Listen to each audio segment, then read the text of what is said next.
siz bilan o'zbek adabiy til me'yorlari haqida to'xtalib o'tamiz, ma'lumot almashamiz. Demak, o'zbek adabiy tili haqida gapirganda so'z ma'nolari bilan ishlash ustida to'xtalib o'tamiz. So'z ma'nolari demak, so'zlar anglatilgan ma'nolarga ko'ra ikki xil turga bo'linadi. Bir ma'noli so'z va ko'p ma'noli so'zga bo'linadi. Bir ma'noli so'zlar ustida to'xtalib o'tamiz. Demak, bir ma'noli so'zlarimiz monosemantik so'zlar hisoblanib, ma'no bir semya ma'no degan ma'noda ishlatiladi.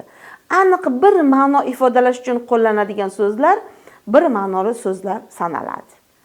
Bir ma'noli so'zlar gap tashqarisida ham, gap ichida ham faqat bitta ma'noda ifodalanadi. Misol keltiramiz. Men, sen, Toshkent, Mirzacho'l, Jizzax kabi. Demak, so'zlar anglatadigan ma'nolarda bir ma'noli so'zlarimiz borki, yaxlit ma'noga ega bo'ladi.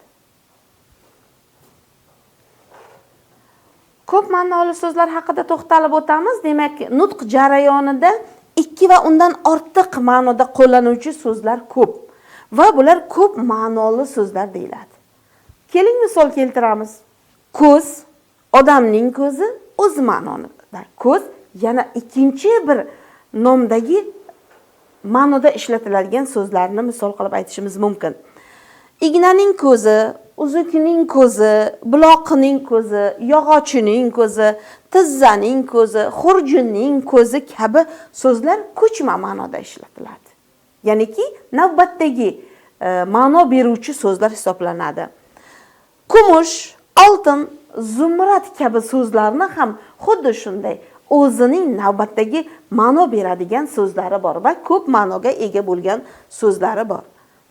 Shu o'rinda ko'p ma'noli so'zlar haqida to'xtalganimizda biz metafora haqida biroz to'xtalib o'tamiz. Metaforani o'zi nima? Metafora yunoncha ko'chirish, bir predmet nomini boshqa predmet nomiga, biror narsani boshqa bir narsa nomiga ko'chirishni o'xshashlikni bildiradi. Masalan, tandirning og'zi birikmasida og'iz so'zining ma'nosi odam yoki hayvon og'ziga tashqi o'xshashligi asosida vujudga kelgan.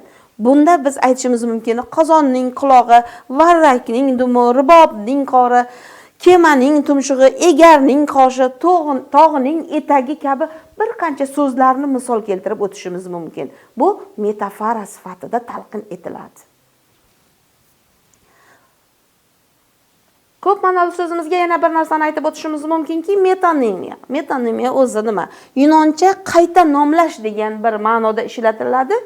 Biz misol keltiramiz. Demak, Fuzuliyni oldim qo'limga.